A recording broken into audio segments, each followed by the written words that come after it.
My name is Cynthia, and if you clicked on this video, then hopefully you're here to see some beautiful cross-stitch projects that I've been working on for the last 6 days for a Stitch Mania challenge. It's lasting the entire month of May for 31 days, and I'm here to recap the projects I worked on. And I'm going to be doing that in a 4-part recap. As I go through each week, I will show you at the end how far I progressed and what I learned, or what worked and what didn't. And I also have a fully finished object that I was able to put together this morning, so I will show you that. And at the end I have a public service announcement that may or may not enable you to A, purchase something, B, use some printer ink, or C, both. So stick around at the end for that. The first day of Mania, I chose to stitch on Needles and Thread. Whoops, I always get it upside down. By Brenda Gervais. And I'd been looking forward to this very much, and it was a fun stitch. It's turning out to be a really fun stitch. I have changed the palette quite a bit from the warm kind of tans and greens. I've added some more kind of bluey gray colors. That skirt is going to be that really variegated gray blue, and it's going down to the grass that I extended that foot to see if my Gloriana silk experiment would work out, and unfortunately it did not. Just in contrast to these threads, they look like they might work, but when things are stitched, sometimes it's different than you expect, and unfortunately it was way too bright still. That electric granny just would not tone down. So I think I can use it on another project, but not on this one. So I'll still be looking for a green, but I'm definitely going to be turning back to this pretty quickly when May is over, because it was so fun.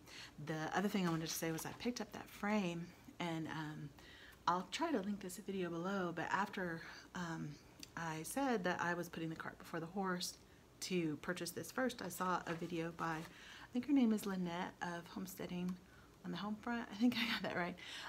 And she was talking about how she sizes her pieces to fit certain frames, or if they're a non-standard size, how she can rework the sampler. And so I was actually glad that I had picked this up first, and I can adjust because it's a lot more fun to stitch than to unstitch. So hopefully that can be squeezed in, and I am excited about completing that later on. So that was day one. On day two, I had a terrible day and I was maybe building it up too much. Maybe that's why it was such a disappointment. But I've been looking forward to this Design Tribute to Summer sampler by Stacey Nash for quite some time. And it's not the design is beautiful, but as we all know, threads and fabric just really can make or break a project as far as how fun it is to work on or how pleased you are with the results. And I love the color of this fabric. I was so happy with the over dye that I put on this Mushroom Lugana from Joann's. However, I've not experienced this before. Apparently this is not an even weave.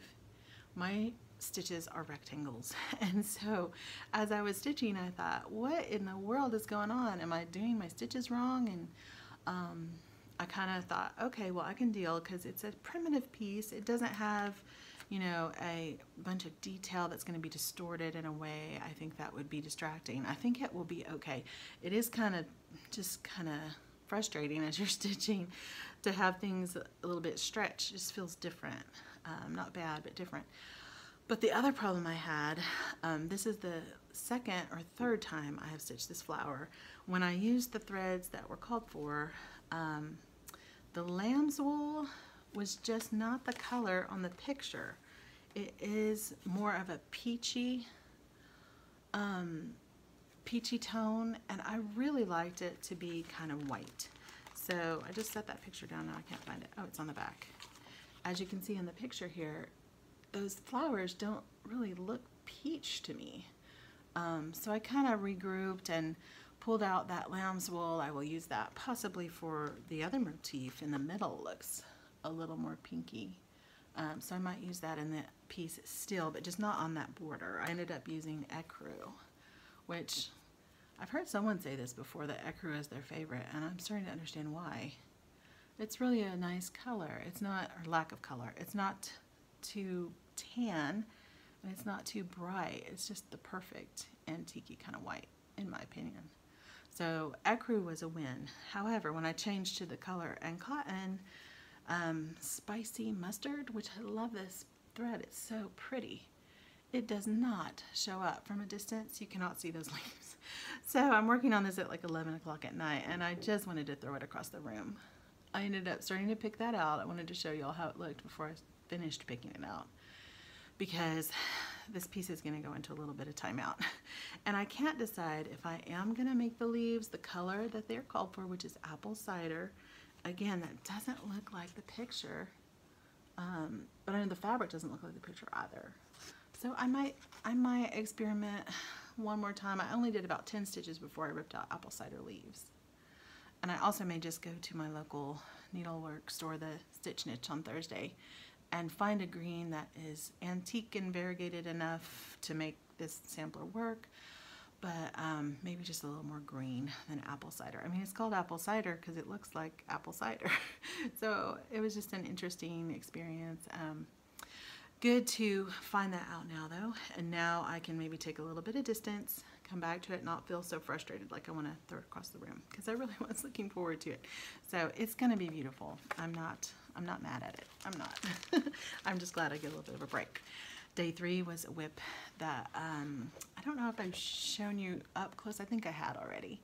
A couple of people had said, "Oh, I've never seen that one." It's older, Fruit of the Spirit by Plum Street. And I think Brenda of Handwork Maniac had done this as a wedding sampler. So I saw it there and I was like, oh, that's the one I'm working on. And again, I had started this a couple times. This is the fabric I'm really happy with. 28 count Monaco that I think I tea and coffee dyed this. This was before I really started playing with Rit dye. Didn't do a lot of stitching on that, didn't have a lot of time. But it's a beautiful project, and I am glad that I reminded myself why I liked it and why I wanted to stitch it. On day 4, which was Friday, my daughter's birthday, we had a slumber party with about 7 14-year-olds in the house. So it was a little bit of a hectic day, but I was able to just kind of sit back while they had fun upstairs and got really loud and rowdy. And I was able to stitch Leggy Swimmer. I finished it up yesterday. I'd almost had all the details done. But it was really cute, and let me show it to you first before it's on its frame. This is the finished stitch. I changed a few of the colors. I used Victorian Motto, and the red I was really happy with was Weeks Dye Works Louisiana Hot Sauce. I had never used that red before. It was really pretty. It wasn't as bright as I feared that it would be. I really like it. And here is the final finished object that I did this morning. I put some chalkboard marker on here and drew some droplets and some starfish and wrote summer. Is that crooked? It's hard to tell on the camera. It moves really easily with that. And then I just put a blue bow to kind of match the Ada that I stitched this on, and the red fabric with some dots with something from my grandma's stash. Probably some old quilting fabric. So I was really happy to get that finished and up. I have been so out of season with all of my finishes that I feel glad to finally have one that's ready for summer. And I said I would show the Lori Mitchell friend that goes with her. This was my inspiration for this piece. When I saw it, I remembered, oh yeah, I've got that cute little Lori Mitchell. So they'll kind of go in the window of my kitchen together while I'm doing my dishes. I can look at them and be happy that I finished it. So that was for my daughter Sophia for her 14th birthday. And for my son, on the 5th, I worked on a whip. Didn't get a whole lot done. It was a busy day. We had like family coming and lots of things. But this was the Dare to be a Daniel. I think I've been saying that wrong. I think it's actually Dare to be a Daniel. Also an older one, but one that I thought was good for a boy. It's harder to find cross-stitch patterns for boys. You can always do unicorns and cats and things for girls, but I put in a few letters there at the bottom. I think I put in 6 letters and about 6 rows of sand, which that's a pretty color from Victorian Motto called sand, appropriately. So I worked on that on Sunday, and then yesterday I was able to start another one that I was really excited about called Miss Bingley's Library. And thankfully this worked out very well. I was very happy with the threads that I had picked. This is a Victorian motto, Summer Winds, and the Weeks, and the Liberty Gathering Gray. I don't know why I have a hard time stumbling on that. It's a beautiful fabric. I want to work on this again. And here is Miss Bingley. I have one little corner of her skirt to finish, and she didn't get any arms. I was hoping to get to the roof and start working on that roof line and the house, because the house I think is so cool. But she is really cute. Don't look too close. She's kind of got a weird face and mouth, but from a distance, she's just tiny and cute. And I am a little close to the border. I don't know what I was doing there, but it'll work. It's going to be fine. And I have the coolest idea for a finish for her. So I would say she and my basket, my needle and thread were my favorite projects that I worked on this last week. And I enjoyed getting that finished done too. The last one that I'm going to work on today, and I haven't started, but I did want to show you the color palette because I think Barbara Anna is always so surprising in the way that she charts things. Even when you think you know what something's going to look like, when you get the colors out, it's like, oh, okay. This was really kind of sherbety and kind of bright and fun for this elf.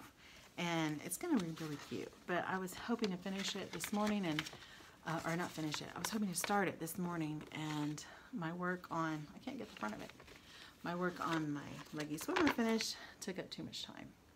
So that's my little elf, or at least the top of her, and her pretty sherbety colors. I'll be stitching on her later this afternoon and this evening. So that was day 6, actually day 7. That's gonna be day 7. And that was my recap of the week. The last thing I wanted to share came because of Jen from Jen's Stitch Niche. I was watching her video last week. I always enjoy her videos. And she, as a distributor, mentioned that her, I guess it's Hoffman, is no longer producing this Blackbird design, Birds of a Feather. And I have been hemming and hawing on getting this piece for the whole, 8 or 9 months that I've been stitching. I really liked it. But when she mentioned that, I was like, okay, I better commit to this piece. So I quick looked at her site, and it was sold out.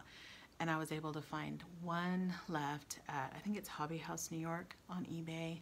I got the last one, sorry. But I did see there were a few more on eBay. So if you were considering purchasing this chart, a lot of people have stitched it. It's really neat. It comes from Texas too, so I thought, oh, that's even more of a meant to be. Then I just wanted to give a public service announcement that that is going out of print, and if you wanted it, you better find it. The other thing that Jen shared that is going down from the website on May 20th is a Block of the Month free quilt series from, what's the name? The Little Red Hen. And you can see it behind her on her videos. She's been working on it. I thought it was so cute. I may do it in primitive colors like that, or I might do it in fun colors for my daughter. I haven't decided, but there's a block for the entire month, and they're just all so darling. So if this interests you at all it'll cost you is some printer ink, like I said. It is free, but it is going away on May 20th. So I thought I would give that project a quick shout out if you would be interested. And I thank you for tuning in to see what I'm up to. I hope that you are having fun with Stitch Mania if you're participating or not. I hope that you are enjoying your time stitching and enjoying your May. So thank you so much for watching.